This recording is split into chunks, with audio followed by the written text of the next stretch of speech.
दर्शकों के लिए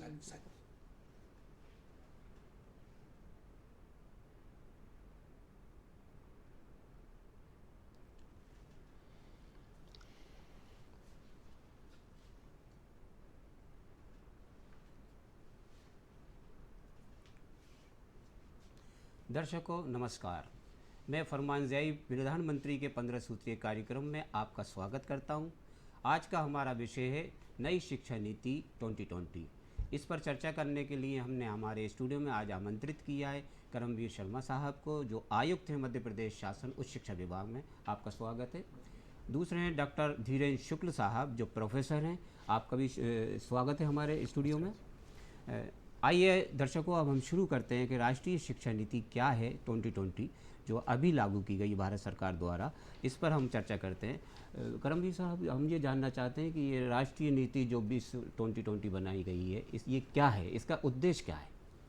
देखिए, माननीय प्रधानमंत्री जी ने जी राष्ट्रीय शिक्षा नीति 2020 को केंद्र सरकार में लॉन्च किया और माननीय मुख्यमंत्री महोदय ने उसको बहुत ही संजीदगी के साथ में तत्काल मध्य प्रदेश में लागू करने का प्रयास हम लोगों ने हमारे विभाग के माध्यम से हुआ। जी राष्ट्रीय शिक्षा नीति 2020 को प्रदेश में जुलाई 2021 में लागू किया गया। जी जो हमारे शासकीय विश्वविद्यालय हैं, जी जो हमारे शासकीय महाविद्यालय हैं और जो हमारे हमसे संबद्ध प्राइवेट कॉलेजेस हैं, उन सभी में एक साथ हमने इसको 2021 से लॉन्च किया हुआ है। जी और ये प्रक्रिया इसमें गुणात्मक और मात्रात्मक दोनों ही तरीके से जो है इसका विकास जो है लगातार हम लोग करते आ रहे हैं। जी इसको लागू करने की प्रक्रिया में जो तकनीकी बाधाएं थी, जी जो एक्ट संबंधी बाधाएं थी, कोई ऐसी चीज़ें जो कि इम्प्लीमेंट कराने में नियमों की बाधाएं थी, उन सभी नियमों की बाधाओं और इन चीज़ों को हम लोगों ने ख़त्म किया है और आज सफलतापूर्वक ये हमारे प्रदेश में लागू हो चुकी है। जी जी ये जो नई शिक्षा नीति लागू की गई है, इसमें बहुविषयक पढ़ने के लिए जो व्यवस्था की गई है, इस पर हमारे दर्शक आपसे जानना चाहेंगे कि आप डिटेल में इसके बारे में बताएं।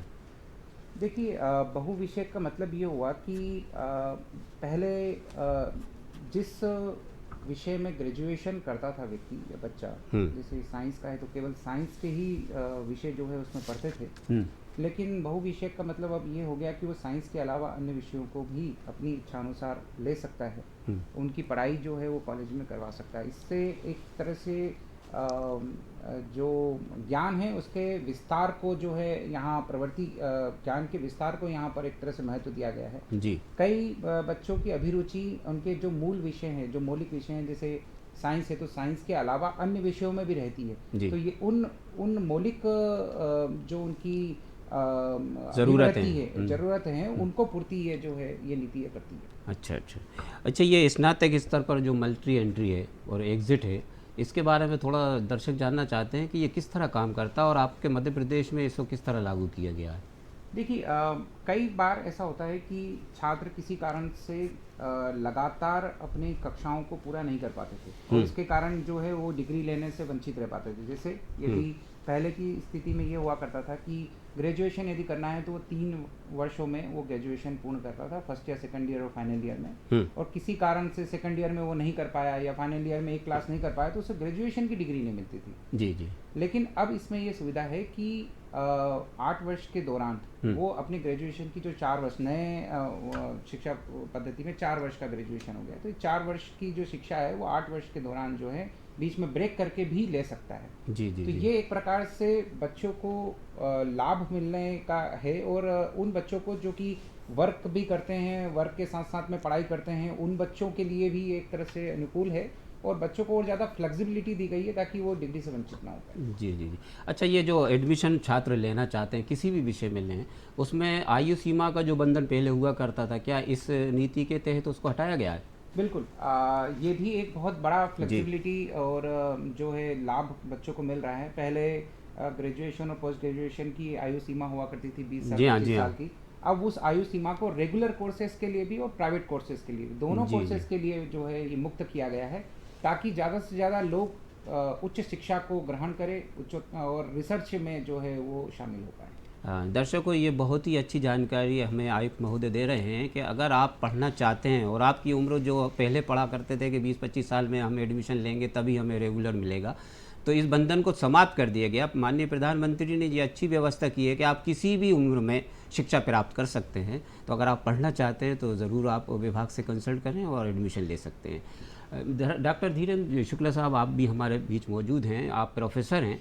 हम ये जानना चाहते हैं कि जो मदर टंग यानी मातृभाषा का जो व्यवस्था नई शिक्षा नीति में की गई है, इस पर आप ज़रा हमारे दर्शकों को विस्तार से बताएं कि ये क्या है और किस तरह ली जाती है। राष्ट्रीय शिक्षा नीति के अंतर्गत जो प्रस्तुत ड्राफ्ट है केंद्र सरकार के द्वारा जी, इसमें मातृभाषा में पाठ्यक्रम तैयार करने पर जोर दिया गया है।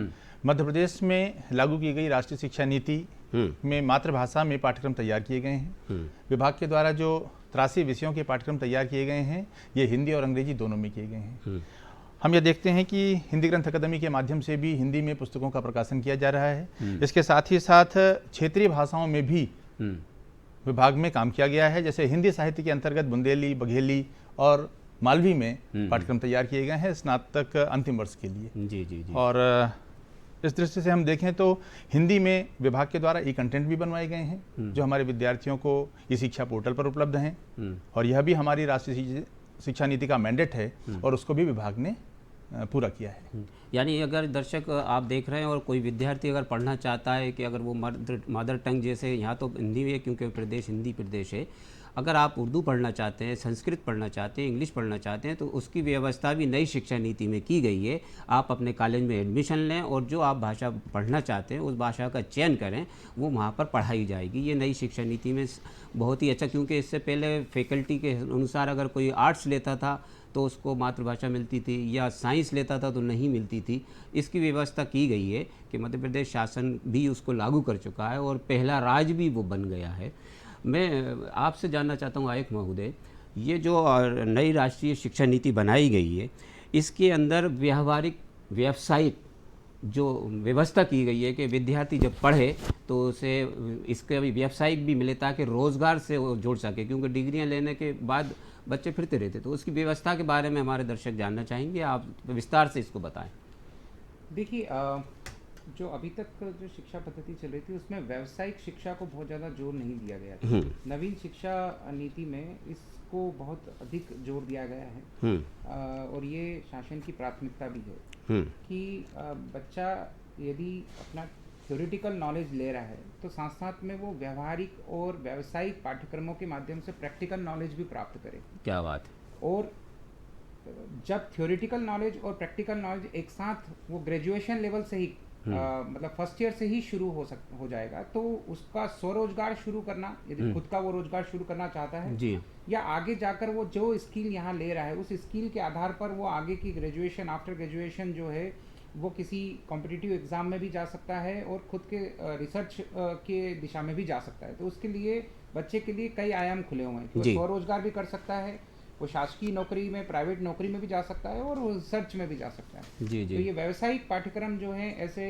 35 पाठ्यक्रम हमने सभी कॉलेजेस में, जो शासकीय कॉलेजेस हैं उसमें संचालित करने की प्रक्रिया शुरू कर दी है। कई जगहों पर बच्चों ने जो है उस पाठ्यक्रमों का लाभ ले रहे हैं वो। और साथ साथ में जैसे जैसे रिक्वायरमेंट बढ़ती जा रही है, जैसे 35 पे ही हम रुके नहीं हैं जी। जैसे कहीं पर ऐसी डिमांड आ रही है कि बच्चों की तरफ से डिमांड आ रही है कि इस व्यावसायिक शिक्षा का भी हमें लाभ दिया जाए, तो हम वहाँ की जन भागीदारी समिति के माध्यम से वो कोर्स स्टार्ट करवाकर उनकी शिक्षा बच्चों की रिक्वायरमेंट के हिसाब से जी। अब बच्चे डिमांड कर रहे हैं कि किस प्रकार की शिक्षा हमें, किस प्रकार की व्यावसायिक शिक्षा हमको चाहिए, वैसी शिक्षा हम लोग उनको उपलब्ध करा रहे हैं ताकि वो ज़्यादा से ज़्यादा स्किल डेवलप करे जी, खुद का स्वरोजगार शुरू करे या आगे जाकर कॉम्पिटिटिव एग्जाम में पार्टिसिपेट करे। ये अच्छी व्यवस्था की है ताकि वो रोज़गार से भी जुड़ गया, क्योंकि पहले डिग्री मिलती थी, अब उन्होंने व्यावसायिक शिक्षा शुरू कर दी। मैं एक और बात जानना चाहता हूँ, क्योंकि स्नातक जब बच्चे करते हैं तो वो शोध करते हैं जैसे, तो उसकी भी कोई व्यवस्था की गई है कि उनको प्रोत्साहन मिले, किस तरह वो शोध में, अपने रिसर्च में कामयाब हो सके विभाग के द्वारा?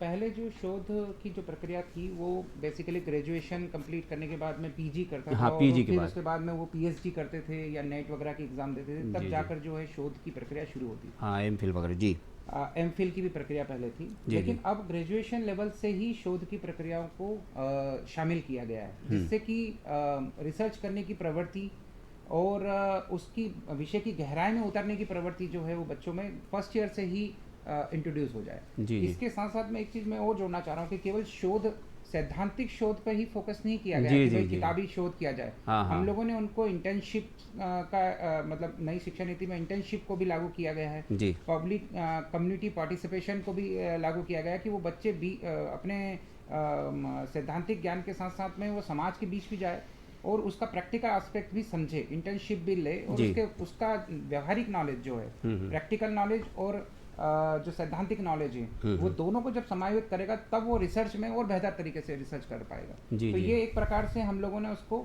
एक व्यवहारिक जामा जो है वो न्यू एजुकेशन पॉलिसी में पहनाने की कोशिश की है ताकि वो रिसर्च भी कर सके। अच्छा धीरेन्द्र शुक्ला साहब, मैं आपसे ये जानना चाहता हूँ कि महिलाओं के लिए कोई विशेष प्रावधान इस शिक्षा नीति में किया गया है कि वो पढ़ें तो उनको रोज़गार भी अवसर हो, तो उसके बारे में थोड़ा दर्शक जानना चाहेंगे। जी, आपका कहना बिल्कुल सही है जी। राष्ट्रीय शिक्षा नीति में महिला सशक्तिकरण पर बल दिया गया है और मध्य प्रदेश में भी आधार पाठ्यक्रम के अंतर्गत स्नातक द्वितीय वर्ष में महिला सशक्तिकरण का पाठ्यक्रम शामिल किया गया है। यानी कि स्नातक स्तर पर कला, वाणिज्य, विज्ञान संकाय में जो विद्यार्थी प्रवेश लेंगे उन्हें अनिवार्य रूप से महिला सशक्तिकरण का पाठ्यक्रम पढ़ना पड़ेगा। 50 नंबर का पेपर होगा और विद्यार्थियों को इस तरह से उस दिशा में भी जानने का अवसर मिलेगा। जी जी। करमवीर शर्मा साहब आयुक्त महोदय हमारे बीच मौजूद हैं, तो हम जानना चाहेंगे कि ज़्यादा से ज़्यादा जानकारी आप तक पहुँचे, इसीलिए हम चाहते हैं कि राष्ट्रीय शिक्षा नीति को विस्तार से आपको समझाया जाए। ये नई शिक्षा नीति के अनुरूप जो बयाना गया, ये सकल पंजीयन जो 2035 का बताया, इस पर आपके क्या विभाग के द्वारा तैयारी की जा रही है और क्या स्थिति वर्तमान में है? देखिए, अभी जो लेटेस्ट हमारा अभी सर्वे हुआ उसमें सकल पंजीयन 27.1 है, जो कि जो राष्ट्रीय सकल पंजीयन 27.3 है उसके निकट है। 2035 तक ये टारगेट रखा है कि सकल पंजीयन हमारा 50% तक हो जाए। सकल पंजीयन का उद्देश्य यही है कि जो स्कूली शिक्षा ले रहे हैं बच्चे वो केवल स्कूली शिक्षा तक ही ना रुकें, बल्कि वो कॉलेज की या उच्च शिक्षा की जो मानक है, डिग्री है, वो भी अध्ययन करें। जी। तो ये धीरे धीरे हम लोग इसको न केवल इसमें उच्च शिक्षा विभाग जुड़ा हुआ है, बल्कि इसमें तकनीकी शिक्षा है, मेडिकल एजुकेशन भी हैं और अन्य लीगल एजुकेशन जितने भी हैं, एग्रीकल्चर यूनिवर्सिटीज़ है, सब शामिल किया हुआ है। नोडल डिपार्टमेंट के रूप में उच्च शिक्षा विभाग काम करता है और उद्देश्य यही है कि अब केवल स्कूली तक ही 12वीं कक्षा तक ही पास करके बच्चा ना रहे, बल्कि वो ग्रेजुएशन भी करे, पोस्ट ग्रेजुएशन भी करे। 2035 तक हमें ये 50% तक ले जाने की प्रयास करें। अभी वर्तमान में क्या स्थिति है? 27.1% अभी है और राष्ट्रीय स्तर पे 27.3% है, तो राष्ट्रीय स्तर पे लगभग पास में है। हाँ, करीब करीब बहुत जल्दी हम 50 का आंकड़ा छू लेंगे। हाँ, जी उसी दिशा में आगे। जी। अच्छा, ये डिजिटल जो लर्निंग के बारे में जो बहुत तेज़ी से चल रहा है, कि उसके बारे में हमारे दर्शक जानना चाहेंगे।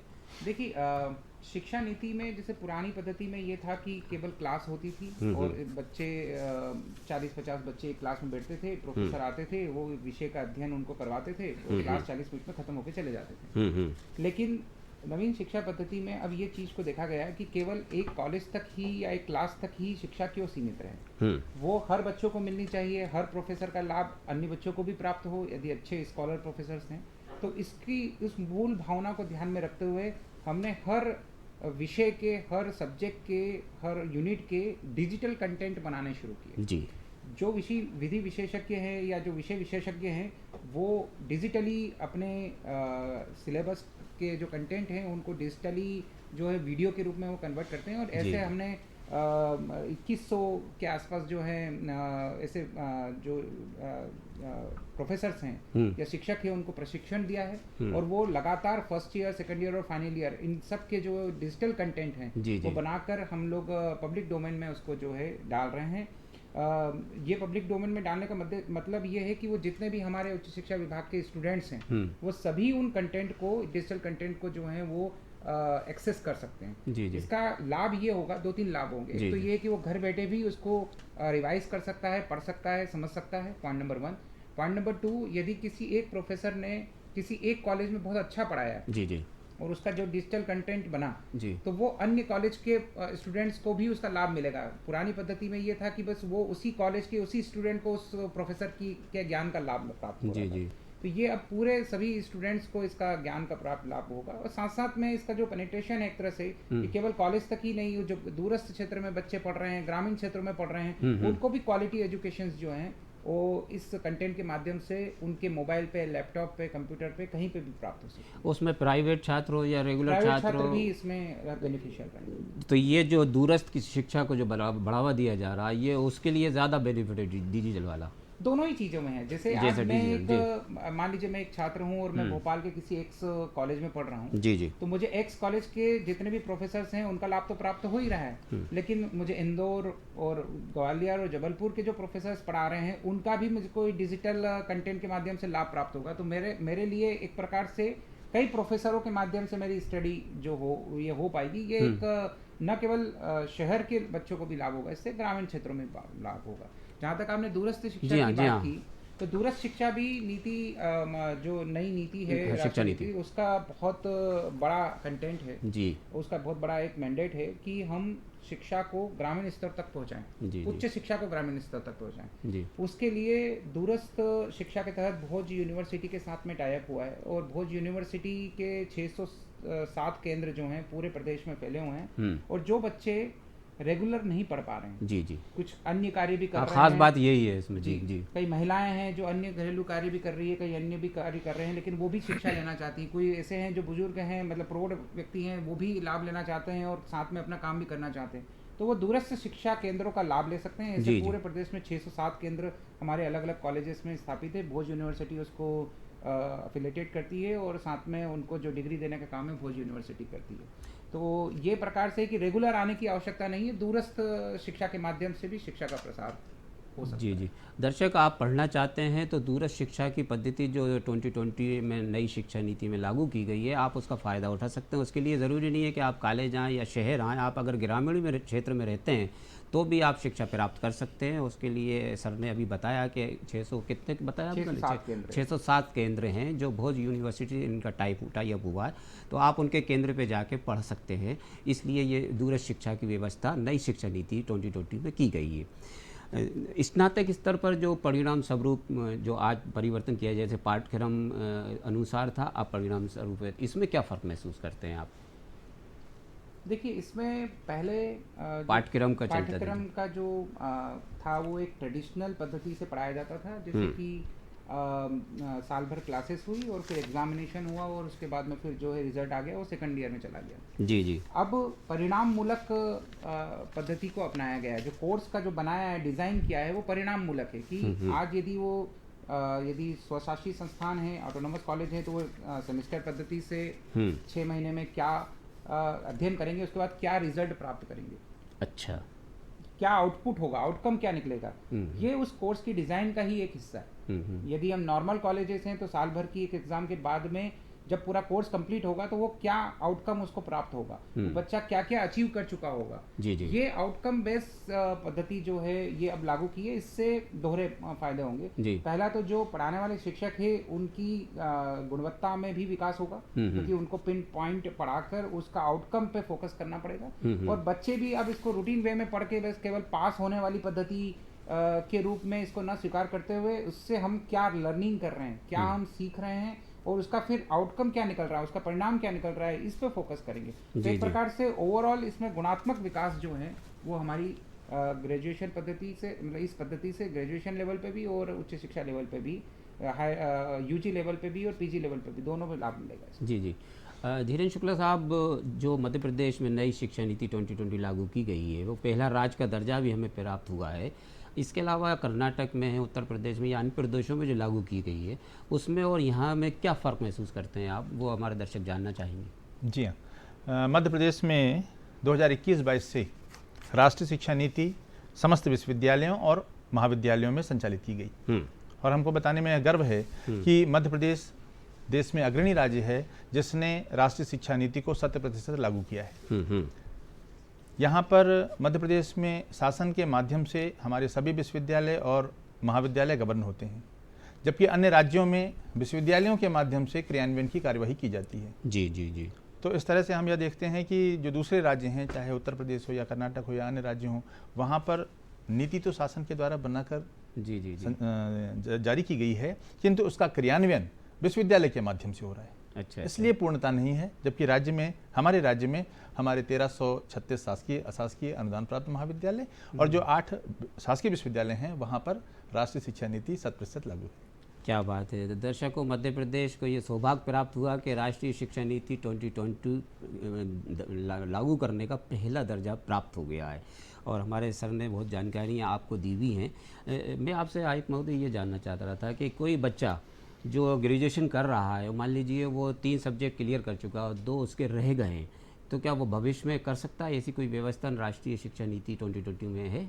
हमारे नहीं, बिल्कुल जी जी बिल्कुल कर सकता है, इसमें कोई दिक्कत नहीं है। जैसे कि हमने कहा कि वो एग्जिट और एंट्री की जो सुविधा दी गई है उसी के तहत यदि मान लीजिए कोई बच्चा है जिसका किसी विषय में यदि सप्लीमेंट्री आ गई है तो वो व्यक्ति और पर्टिकुलर या तो तत्काल पश्चात जब यूनिवर्सिटी सप्लीमेंट्री एग्जाम ले रही है तभी तत्काल भी बैठ सकता है और सेकंड ईयर में फिर वो जाकर वो पास होकर एलिजिबल हो सकता है। जी जी। या खुदा न खास्ता ऐसी स्थिति बनती है कि वो उस वर्ष की सप्लीमेंट्री में वो यदि नहीं बैठ पाया और फिर बीच में गैप हो गया उसको, तो वो पश्चातवर्ती जो सप्लीमेंट्री है उसमें भी बैठ सकता है और उसको भी यूनिवर्सिटी एक्सेप्ट करेगी और उस गैप को नज़रअंदाज करते हुए अगली कक्षा में उसको यदि वो पास हो जाता है तो प्रमोट करेगी। तो ये एक सुविधा बच्चों को दी गई और एग्जिट एंट्री का जो फॉर्मूला लगाया गया कि कभी भी वो एग्जिट हो सकता है और कभी भी एंट्री कर सकता है, उसमें ये सप्लीमेंट्री वाला पोर्शन भी शामिल है। तो ये बच्चों के लिए एक विशेष सुविधा रहेगी, लेकिन मेरा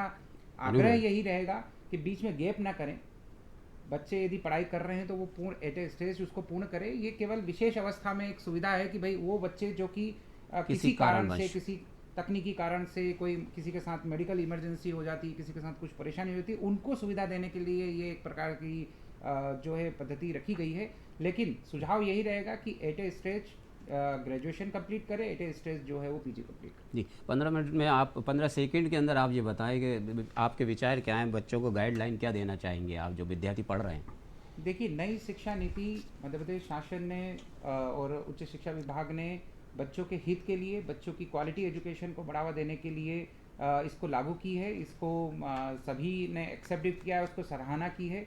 ये न केवल बच्चों के गुणात्मक विकास को बढ़ावा देगी बल्कि उनके व्यावसायिक और उनके जो मस्तिष्क के विकास है उसको भी बढ़ावा देगी।